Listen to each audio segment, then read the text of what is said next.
All right, so let's take a look at these two equations. They're quadratic equations. Now, I didn't copy and paste the directions, but the directions say to use the quadratic formula. We have various methods to solve quadratic equations, but the quadratic formula is definitely the king of all the methods. So we want to take each one of these equations and write them in a standard form. Um, and then from that standard form, we want to identify A, B, and C, and then through substitution, plug it into our formula, which is the opposite of B plus or minus the square root of B squared minus 4AC. B squared minus 4AC is referred to as the discriminant. I'll often find that first because it will tell me information about the solutions that I'm working on. All right, so let's take a look at number 16. It's not in standard form. I would like to write it in standard form. I like to, I guess, because sometimes if the directions do not say use a quadratic formula, sometimes the directions will simply say solve. And when I look to factor things, I like to have that leading coefficient be positive. So most of the time, out of habit, I will make sure that this A is a positive value. The formula works whether A is positive or negative, so it really doesn't matter. It's just a personal preference. I'm going to add 2x squared to each side. I'm going to subtract 13x from each side. And 3x minus 13x is negative 10x. And I'm going to subtract 4 from each side. So if I've done my arithmetic correct, I get this. Now also, just to make my numbers smaller and easier to do the arithmetic on, I see that all of these are an even number. So I'm going to divide everybody by 2. 0 divided by 2 is just 0. But then 2 divided by 2 is 1. The negative 10 divided by 2, negative 5. So now I've just made the numbers each smaller and easier for me to deal with. I don't have to reduce it in that case, but like I say, out of habit, I do. A is equal to 1, B is equal to negative 5, C is also equal to negative 5. If we substitute into our formula, the opposite of B, the opposite of negative 5 is positive 5. Plus, you know what? Let's find the discriminant first.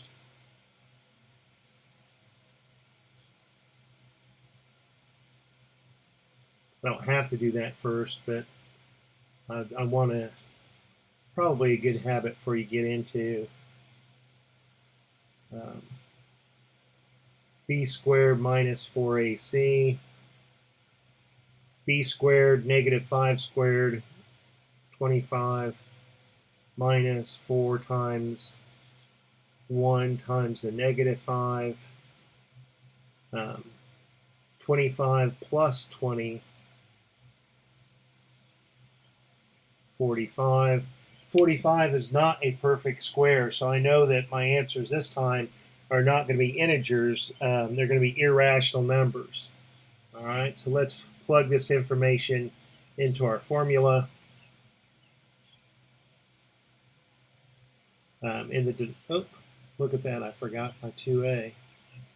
In our formula, 2 times a, 2 times 1 is 2. The opposite of negative 5 is positive 5, plus or minus. Now, the square root of 45. I know that 45, that I can break it down into 9 times 5. And I also know that I have a square root property that says if you have the square root of some number, and that number can be factored into two real numbers, that you can break apart that multiplication. You can also do it for division. And that's an important property to remember about radicals, especially when you're trying to simplify. They do expect us to simplify radicals, so to get full credit, we do have to simplify the square root of 45. So here we have 5 plus or minus 3 times radical 5 divided by 2. I can't simplify that any further, so these are my two solutions. One of them, you're taking the difference of these two terms in the numerator, and the other, you're summing, you're adding these two terms in the numerator. All right, so let me shrink this up and let's tackle number 17.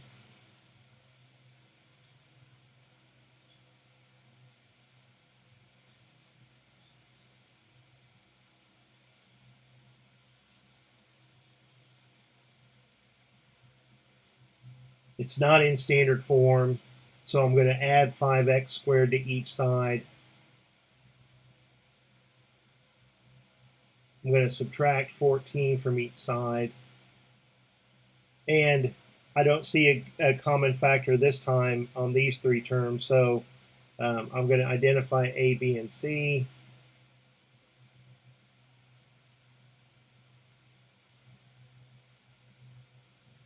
The discriminant, b squared minus 4ac. It's that number that's underneath the radical. It's what we're taking the square root of, the principal square root of. B squared is 100 minus 4 times 5 times a negative 14.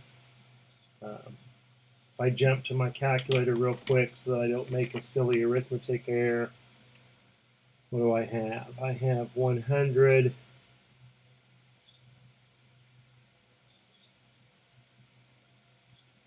I get 380 if I can read that correctly.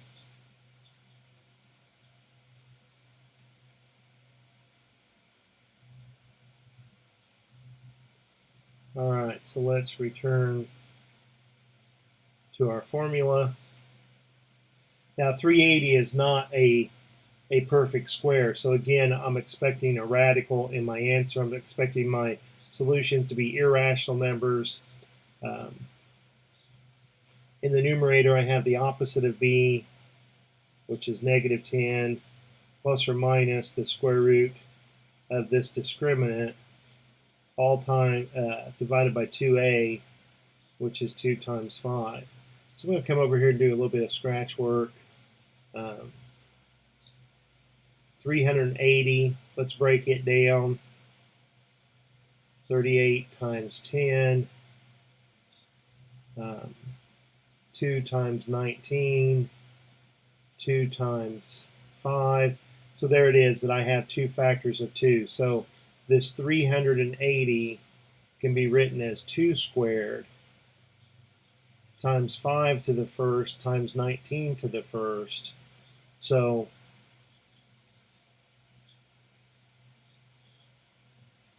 I can take the square root of 4 and get 2, but I can't take the square root of this 5 times 19, and 5 times 19, a little bit less than 100, right? Yeah, 95 divided by 10. Now I can reduce this fraction because let's take a look at it. In the numerator, both of these terms are even numbers. I can factor out an even number. I can factor out a 2. And in the denominator, 10 can be written as 2 times 5. And now, since this is multiplication, 2 divided by 2 is 1.